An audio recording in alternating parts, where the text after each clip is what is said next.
Okay, so we have all our pieces cut. So I'm going to grab the inside arm. So just want to show you that's the inside arm top. So there's no question that that is for the inside arm. So when you're marking the fabric again, it's really good to mark it so there's no question about the direction also. So let's get going. Now that we have the seat and the deck upholstered on the love seat, now we're going to be doing the first thing for the back of the buttons. And I want to show you how to make a really good buttons. And I'm going to have to tell you right now, folks, that the ones you buy in the store to make upholstery buttons do not work. You really do need a professional button maker. And I know a lot of you people don't have that, but you can go to places where they make buttons. Okay, we'll get to more of that later. But a professionally made button requires good dies.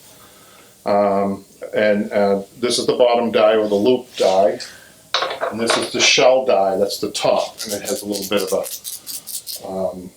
release on that. Okay, so what I do is, it does come with the third die, which is a cutter. It cuts the fabric.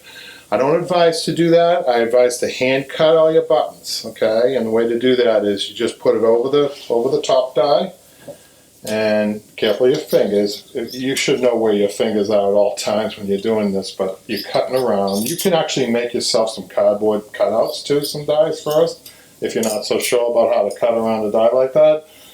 But the thing is, this cuts it better than the die. The die tends to cut it too small. Okay? I don't know why they don't make the cut dies a little bit larger to accommodate, but they don't, and so I don't use them. So I hand cut all my buttons.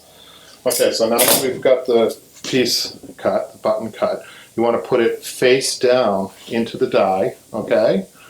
Face down into the die, and then with the shell part portion of the button, which is this part, okay, you want to put that in here, and you want to try to, with your fingers, push it as far in as you can.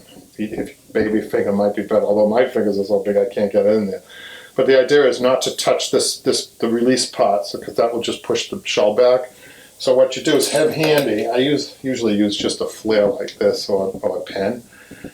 They also sell dies, wooden dowels for these, but the wooden dowels are too big. So I find that a pen or a flare like this, and just push it all the way. So this is fully extended, your slide is fully extended, right? Okay, so now you're ready to put the bottom loop portion of the button into the bottom part, okay? Bottom die, okay? So that goes down, okay? I'm going to show you this actually when I put it in here. So that's the loop is down into the die, okay? So now we've got it set up. I'm going to put the loop portion back. I'm going to carefully put my top portion inside like that without hitting it, okay? And then what I do is, this is important, I put pressure, a little pressure, probably about 10, 20 pounds of pressure, and then I give it a one and a two, okay? So that seems to really lock the button, especially on a heavier fabric, which this is. So I want to show you. That is a professional grade button. We're going to make 16 of them, and then we're going to move back to our love seat. Okay, so we have all our pieces cut. So I'm going to grab the inside arm. So just want to show you that's the inside arm top. So there's no question that that is for the inside arm. So when you're marking the fabric again, it's really good to mark it so there's no question about the direction also. So let's get going. So what you want to do is square up your fabric first, and then try to get the center point. Okay, and then just kind of throw it over the top here. Try to get it as centered as you can. So any adjustment from this point is going to be just kind of like rolling the fabric. I don't want you taking the fabric back off and trying it again, because most fabrics have like a heavy abrasion to it on the back side, so that you're going to be removing some of the cotton. So from here on out, I'm just going to kind of smooth it over. I know I need more. So when you're lining up for tufting, these are really overcut. I think I said that you're cutting 3 inches larger on the first part, except on tufting. I'm not sure if I accentuated that. Tufting gets at least 6 inches or 8 inches extra. So we did cut it extra. I just want to, I'm going to show you quickly on your measurements. So your measurements. So the inside arm and the inside back measurements are typically, if it's not tufted, it is 3 inches oversized, but tufting is 6 to 8 inches. So we want to make sure that this portion here is centered, okay? So we're just going to run it this way. Just make sure there's enough, because the pleats take up a lot of fabric, right? I'll push it up. So let's make sure. And we have more back here, so I'm going to roll it to the front a little bit. Give ourselves a little bit more on the front. Tuck it in just a little bit, because what we're going to do is, the strategy here is we're going to work out pleats and buttons and pleats first, and not worry about anything else except for the fact that we have enough fabric. Okay, so we're ready. So I'm going to get my stripe, taking a visual on my stripe. You don't have to measure it, it's a visual. And then I'm going to start with my middle button. Okay, so I've already got the buttons made, and I've got them strung. So what I want you to do is, these are about 1 yard long each, the strings. This is a heavy nylon twine, tufting twine it's called. I have threaded each button, so I'm ready to go. I want to show you also the button needle. A good button needle is necessary. Okay, we're going to thread both ends into the button needle. Okay, and then I'm almost ready. I'll put my needle down for a minute, and then I'm going to take kind of a reed on my middle button, right about here. Now people get nervous about tufting, but it's more about patience. It's not really, I would say, the most technical thing we do, although it looks that way. I don't think that's it at all. I think that it's patience. You have to know the basics, okay? So what I'm going to do, first of all, I'm going to push into the middle button, and then I'm going to take, I'm a right-handed person, so I do it with my left finger, my left index finger, and then with my right hand I'm kind of smoothing over. I'm actually taking a read on my next button here, over on this and towards the front, and I'm actually trying to pleat it. I'm trying to make a pleat. So what you want to do is try to roll the fabric in order to make the pleat. The beginning of a pleat, I say the beginning of a pleat, because you can't do everything at once. I'm still on that button. Okay, do you see? I'm projecting the pleats. Don't fret that you lose the pleat towards the next button, okay? That's not what you're doing. You're trying to get the pleat rolling, okay? So now I'm very happy, and I'm going to put a little karate chop up there. I'm getting that ready too. So you got a pleat going to the top, and you got 2 pleats left and right coming to the next buttons, and that's ready for button, believe it or not, okay? So what I'm going to do is I have it threaded. A little tip. Make sure you're not too close to the button like so, because then you would never be able to pull the button needle through. So make sure you're about 3 inches away. And I'm gonna, okay, sometimes it needs a little bit of back and forth. You don't want to try to pilot the whole thing through and then pull it out and pull your pleats off. Okay, so what I'm going to do is I'm going to pull this through. Okay, so I have two ends going through the other side, which needs a slip knot. Okay, so we have the 2 twines coming through, and what you want to do first is to make sure nothing's catching on the other side. You know, if you can visualize the loop of the button, that's what's happening right now. It's sliding over the loop of the button. Okay, what you want to do, I'm going to do this really slow, okay? You need one twine to about 4 inches longer than the other, okay? I'm a right-handed person, so the tying or the right side is going to be a little bit longer. Okay, so what I'm going to do is I'm going to come up here. I have my index finger and my thumb on both twines. Okay, but with my left index finger, I'm going to grab hold and at the same time twist my wrist up to create this portion. Okay, you see that crossover? And then now I can let go of my right twine, but hold on tight with my left. Okay, I'm going to throw that over the top, around the bottom, and then through the loop. Now you guys can at home could slow this down multiple times to see, but you know you've done this right if you see a number 8. Okay, the number 8. Okay, I'm going to release the right twine. I'm going to release the left, but hold on to the left. Actually, I'm just going to release it up in here. You see the 8? I'm going to pull. Your right twine becomes your knot. You don't want to pull that too far. So you have a smaller 8. The 8 goes down to that size. Okay, about 1 inch long. You could tie it just a little bit more if you want, but not much more than that, because it's still, this is the whole idea, is it slips. Without a slip knot, you can't do this. You have to have tension on that button in order to pull the pleats. The slip knot is key ingredient here. Okay, now I'm going to put a little Dacron behind it so that my knot doesn't slip through, right? And I got to make sure I pull the right one, right? And I'm going to pull it and pull it tight. Okay, I'm not going to lock it yet. What locks it is this one gets knotted. So let's go see in the front now how that works, how that looks. There we go. I'm pretty happy with that. So I'm projecting this way, I'm projecting this way, and I'm projecting this way with my pleats. Very good. Okay, now I'm going to stand over here and get the next button in. So we're going to thread the button needle. At some point, I'm just going to stop talking and just do the buttons and just show you, but I feel as though I have to talk. After we get to a few buttons, I'm going to stop talking, maybe as much. Okay, so when I'm focused here on this next set, first of all, I'm getting my fabric set. I don't know if you saw that, but I set my fabric. Trying to get my stripe as straight as I can.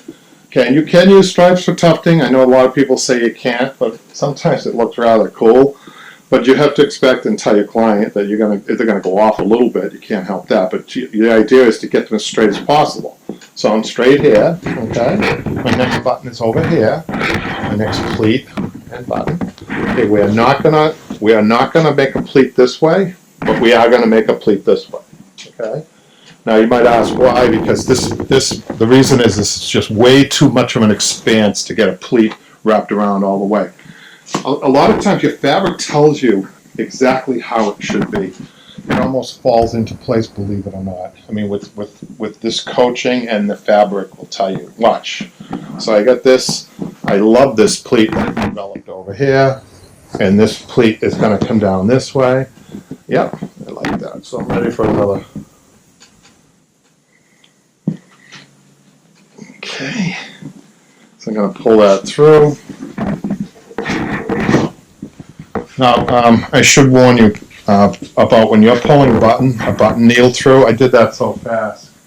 Make sure that your body and your friend or your cameraman isn't in the line of fire with that needle, because you're pulling and pulling and pulling. All of a sudden it releases, and then you have a follow through, and then you can get somebody. It's a very pointed needle, so always work that needle away from your body when you're pulling. Okay, so now I've got the two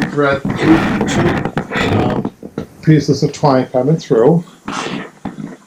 And again, I'm going to do this fast. And then the next button's, Patrick, you don't have to come back here. Okay, we're just going to stay on the front. Actually, go to the front and watch this pull. I'm going to pull this. So here we are on our third button. So I'm kind of excited because the fabric's really working out well. So sometimes you never know until you actually start working on tufting how the fabric is going to work. I guess what you're looking for is a fabric that stretches both ways. This fabric is really working out well. I wasn't sure about it because it's a stripe. Sometimes stripe has a predominant stretch one way and not the other. Okay, so what I'm going to do is I have this lined up. Okay, so you're hearing the compressor. It's just the shot. We're going to be needing the compressor, so in a little while. So what I'm going to do is this. I have this pleated about 3/4 of an inch or an inch under. That's what you're looking for, a thick fabric like this, and this type of treatment. And I think I mentioned that this is a soft tufted treatment. So that's what we're doing.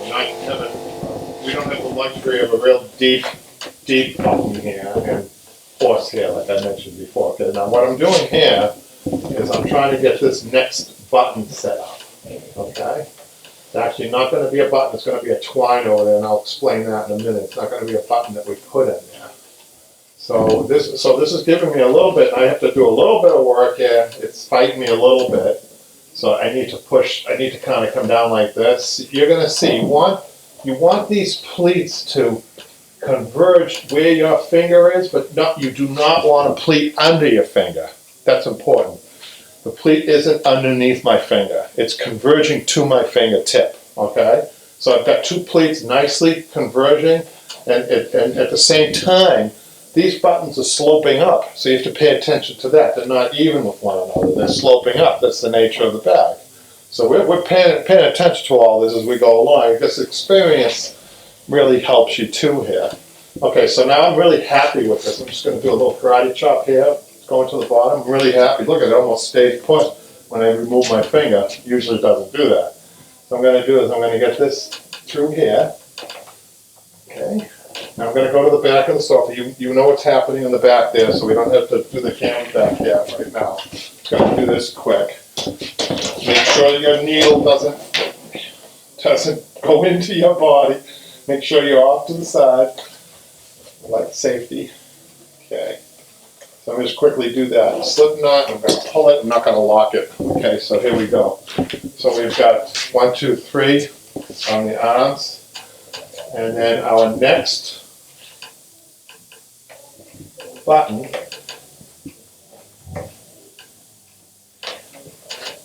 is not going to have a button. Actually, our next, we're going to just put a piece of twine in there, and I'll explain that in a minute.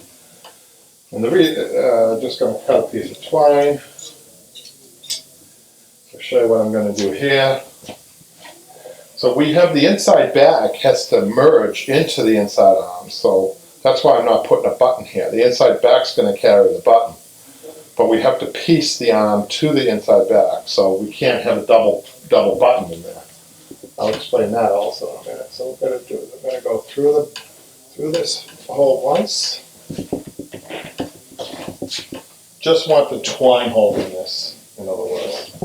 I'm going to take one end, I put through, and I'm going to, about 1/4 of an inch away from that, I'm going to push this through again and get the other end of the twine through. Okay, hold on 1 second. I know I'm in the way, but I need to thread this other end. I thread the other end through there, and I'm going to pull this through. And I'm going to get a slip knot on this. So that's just to hold it until we work our inside back. Okay. So our next pleat is going to be the same thing. We got 1, 2, 3 buttons in, and then 2 twines to hold it. 2 twines near the inside back to hold it, so that when we come to piece our inside back, it just pleats over and we put a button in there. You'll see that. Okay, so we got this coming down, we got a nice pleat there. We got plenty of fabric up top, we got plenty of fabric over here, so I'm just checking, right?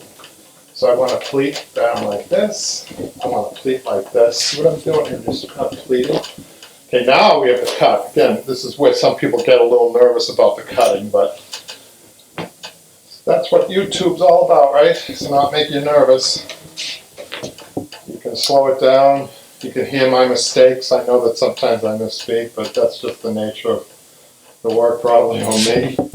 So what I'm doing is I'm sizing up the cut. There's a post over here.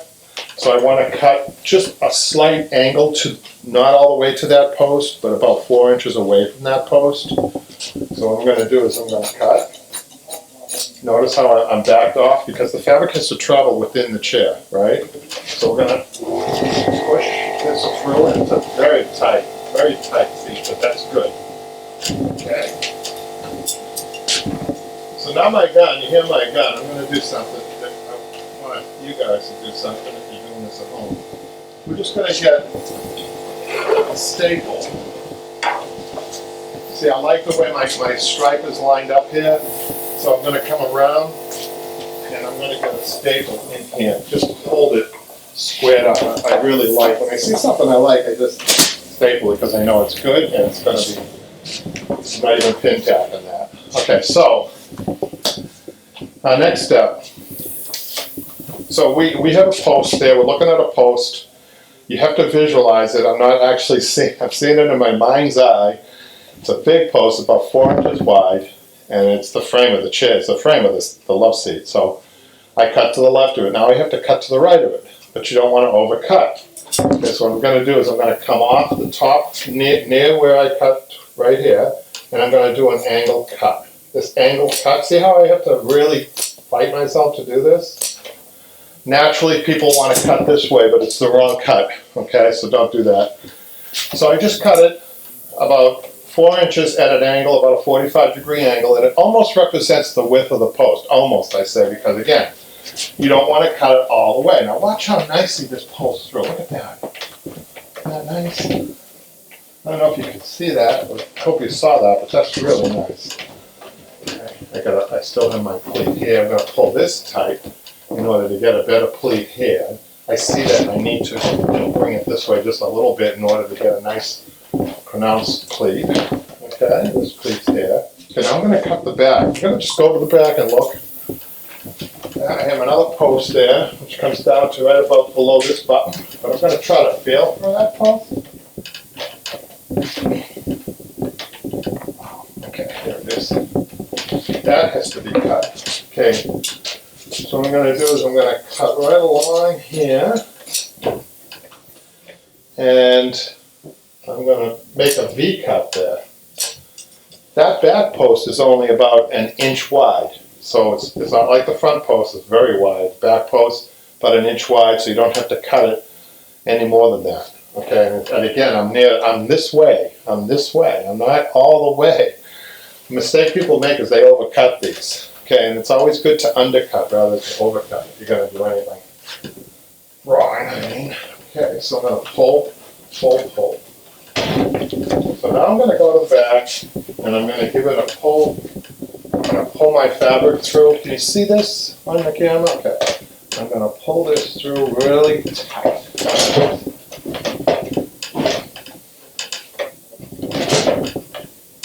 See that? Look at that. Okay, I'm going to come back over here. This needs another cut. Okay. That really looks good. I like this. Okay, now, and you might be wondering, why did he cut 3 pieces? Why didn't he just cut 1 piece? Because it is a railroaded fabric. I could have cut this all 1 piece. But that would have been impossible to get your stripes near here all lined up. Because what happens is it flares up. And so what I'm going to do now is make another cut up top here. And then pull this through. Okay, so what we did here was we stapled this because it's nice and straight, okay? And then we made 2 cuts here. I'm just kind of reviewing this. But look, it's still bunchy and it looks terrible, so you need a little bit more of a cut, or even a 3rd cut. And this is a little bit of an angle this way, but it's made to loosen. You don't want to overcut here, and you have to be very careful of your seat fabric. But you have to loosen this area up in order for this to sit right. Okay, and you'll know, I would suggest that you do this really slow at home, but coming up. And let's see. I'm going to flip it down. Yeah, I like that. Maybe just a little bit more. You can even bring the fabric back out if you can, a little bit, and then cut. Okay, now I know that that's right. Okay, now look how much we have here, though. Show you this. It's going to eventually look like something like that. But there's a lot of fabric left over. Okay, now a little bit of a relief is that you have a skirt that's coming up 8 inches. I'm just going to move over the side a little bit. The skirt that comes up 8 inches, so you don't have to concentrate too much on the bottom, I'm just going to flip this down. And I'm trying to get this as straight as I can, the stripe, right? Because your skirt's going to lay straight, you know that. You do want, look how nice that looks. I like that. Okay, this is going to get, I'll pull this way.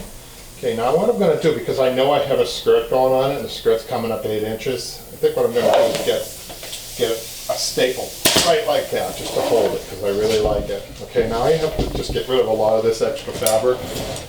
So what I'm going to do is I'm going to give myself a couple inches on the bottom. I'm just going to cut it straight across. Okay. Maybe trim it just a little bit more. What I want is this folded up like so. Okay. Again, I would be finishing this a little bit better if I knew it wasn't having a skirt. There's other techniques there. I'm stapling all along here. I'm pulling it over to the side now. And you got to remember, on this particular piece of furniture, my outside back is recessed way in the back. So you need to make sure that, these bottom staples probably don't matter so much as the top staples, again, because of the skirt. Okay, so what I want to show you on the pleats, the fabric really wants to tell me that the first pleat, it has to be pleats on the front of the arm. Anytime you have a curve or like this, you need pleats.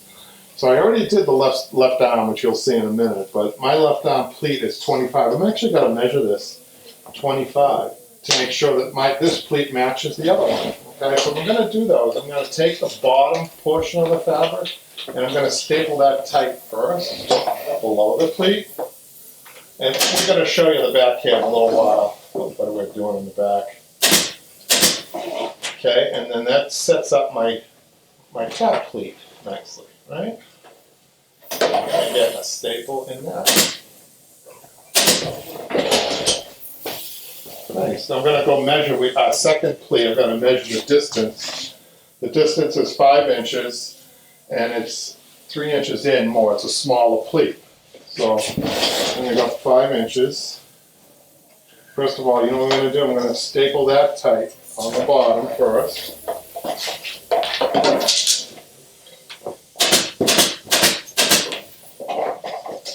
5 and 3, right? 5. And it's 3 inches less.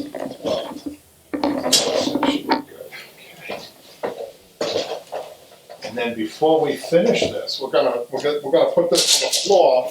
We're gonna compare the pleats and make sure that they look reasonably well together. Okay, but keep in mind, this is all handwork. We're not manufacturing this. In a manufacturing process, they would have already had this done and they put it on the piece. We're actually upholstering on the piece. That's the difference. And so our clients know there's a certain amount of handmade look. Okay, that's what I could say. But really, you do want to make sure that you don't have 5 pleats over here and 3 pleats over there, for instance. Okay, so you don't want to.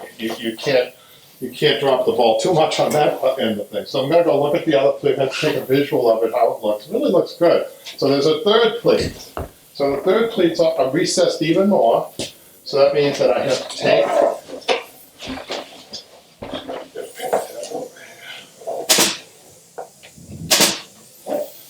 pull this down and staple. And then I'm going to take a measurement as to how far away that pleat is.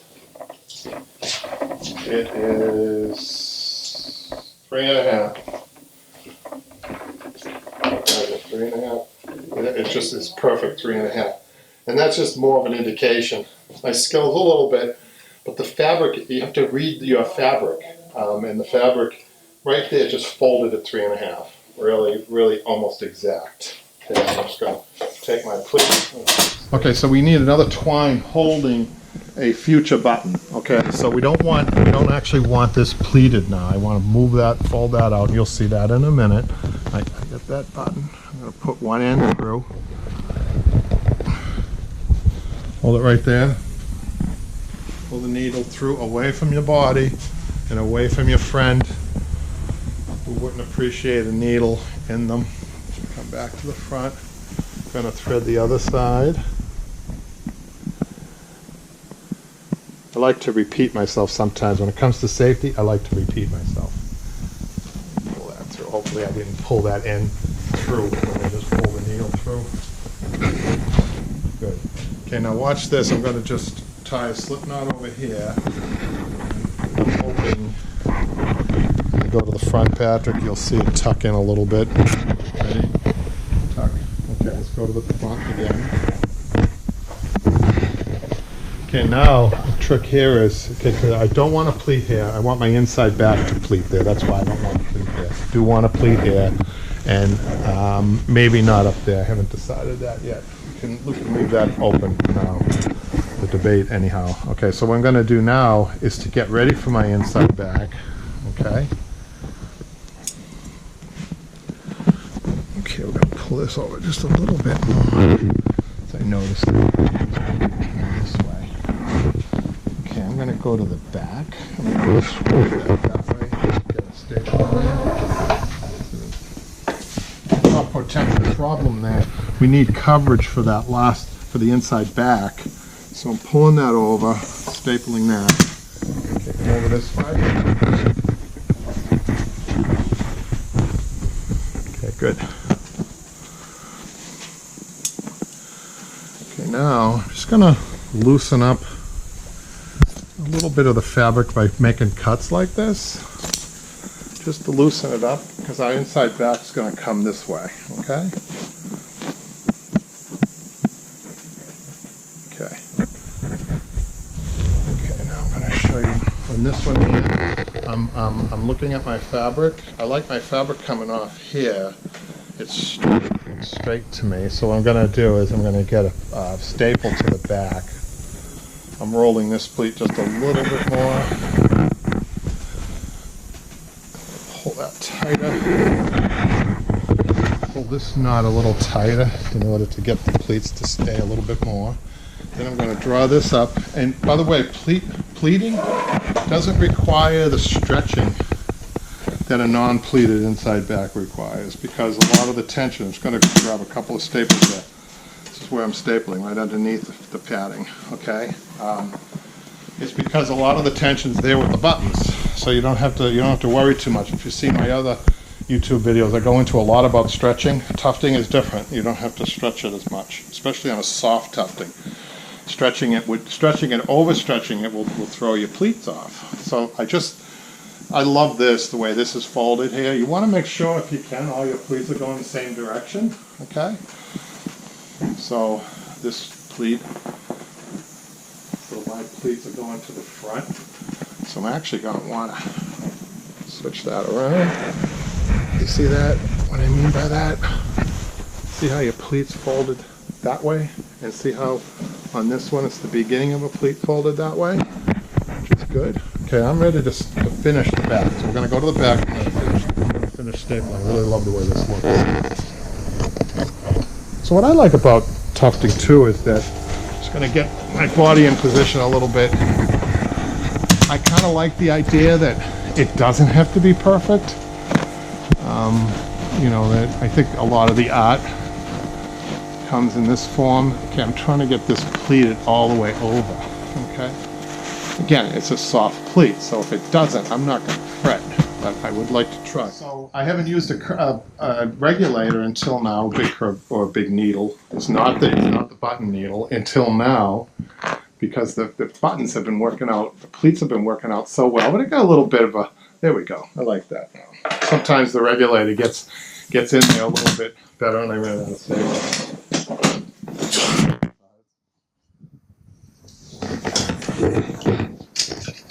Let's get those anyway. Okay. There we go.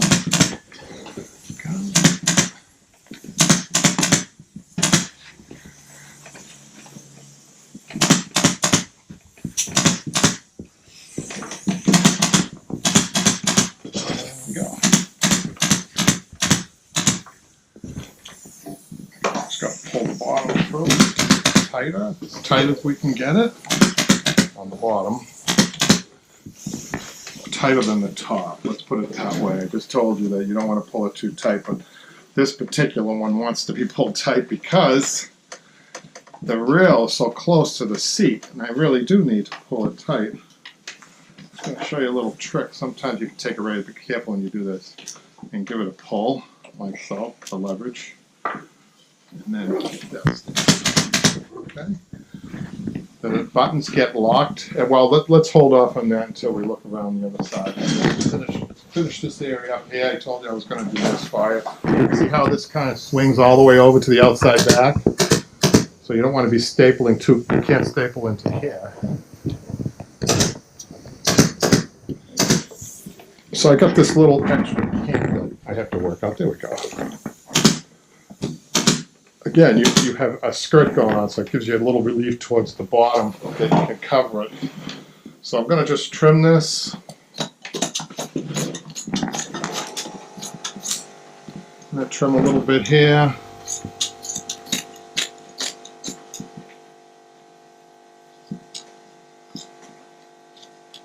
A lot of fabric to cut through there.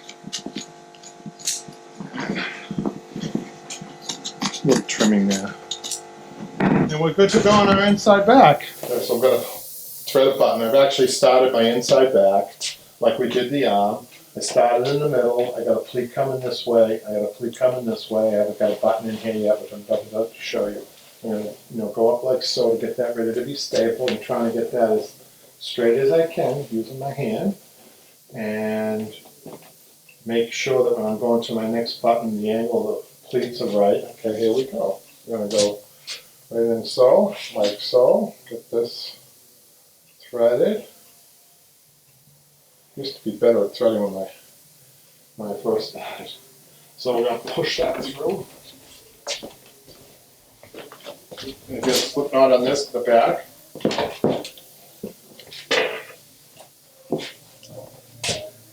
And make sure that, again, making sure that both ends are coming through nice. Getting my slip knot on there. So if you're a Navy diver, you have to learn how to do things blind. That's how they train Navy divers. But it's the same thing. You should be able to tie a slip knot without looking at it, actually. You get that good. I'm sure you guys will get that good. If you practice that knot over and over again, you get good. Don't wait until you're in a tight area to learn the knot. I would go to a wood post with the twine, look at the video, and do it over and over again until you've got it really that you're really fast at it, or good at it, either way. Okay, so now I've got that button in. I'm making sure that my next stripe is. I'm going to fold that pleat in, making sure my stripe is straight, as straight as I can get it. Getting my pleat. That looks good. Okay, now. Okay.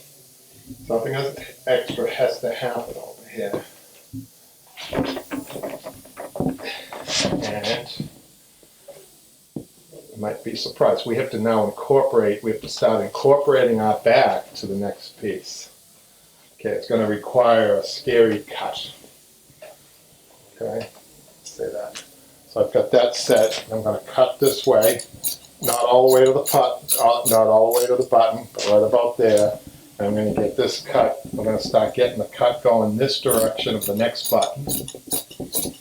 So when we're done with this, it will look like one piece. That's the idea. It can't look like it's been pieced with a mistake or anything like that. So I'm going to push in like this, and then watch. I'm going to get a little bit more of a cut to the button. Okay. I'm going to fold. I'm going to get this cut a little bit more.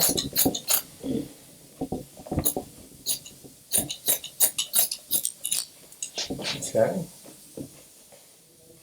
I'm going to fold this under. And I'm going to fold this under. This is going to incorporate some. I love this fabric. It's really working out. The fabric is really working out great. It's doing everything I want it to do. Okay, now I notice that I need to cut this just a little bit more. Okay, let's go fold that like so.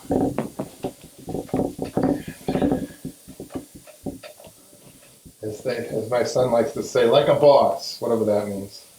Okay, now my finger's holding this. I've got my 3 pleats projected nicely. I need to get my button in. Okay. I love this. It releases just a little bit, and I don't have to sweat. So I get my button.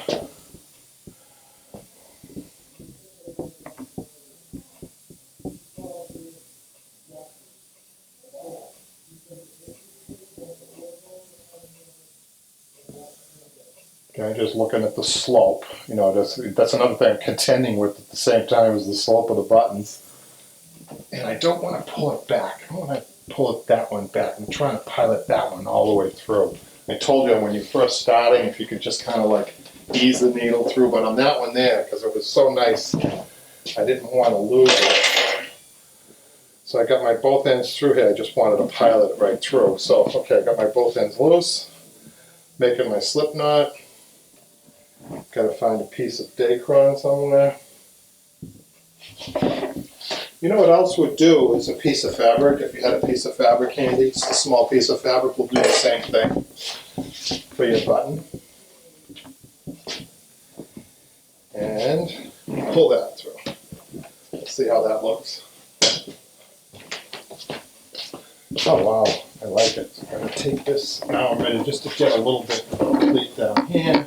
I'm ready to pull this a little bit this way. Start it that way. minute. Right now I'm focused on the next button. I'm kind of excited about this actually. It's coming out nice. Just try to get that straight. A little straighter. The desire is to get the stripe as straight as you can, but with the knowledge that it's not going to be perfect, okay? But look at how nice, I'm really liking the way this is looking. It's doing exactly what I want it to do. Now for the next one. Hopefully that will work out as well. So, in the old days we used to price tufted buttons 20 minutes per button. And that's pretty much what it is. 20 minutes a button in. And the nice thing about this soft tufting, by the way, is we only have a total of 16 buttons.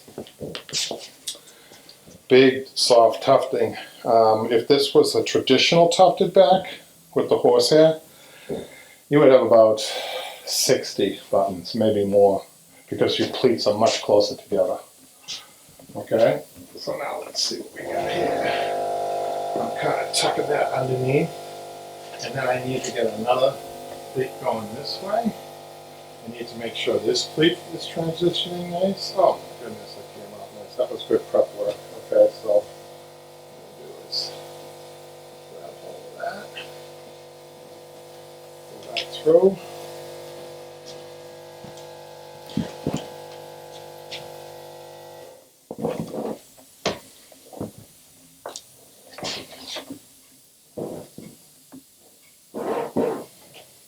Okay, I'm going to make sure that my knot is a good slip knot. I've got a piece of extra fabric back there, or cotton, either one. Now 1 second. Pull that tight. And come to the front, take a look at that. Okay, now your regulator can help you in these areas too, the front. Most of the times the use of the regulator is not as a needle, more or less, to poke through fabric, although you do use it sometimes. The main part, if you see this is bent a little bit, is you're using the bottom probably about 1/2 inch from the tip. And what I mean by that is, that's what I'm doing here by rolling the fabric in like so. I think I might take another attempt at this button in a little bit, but what I want to do is move on. So you have the option after this is done, before the outside back goes on, to clean it up a little bit.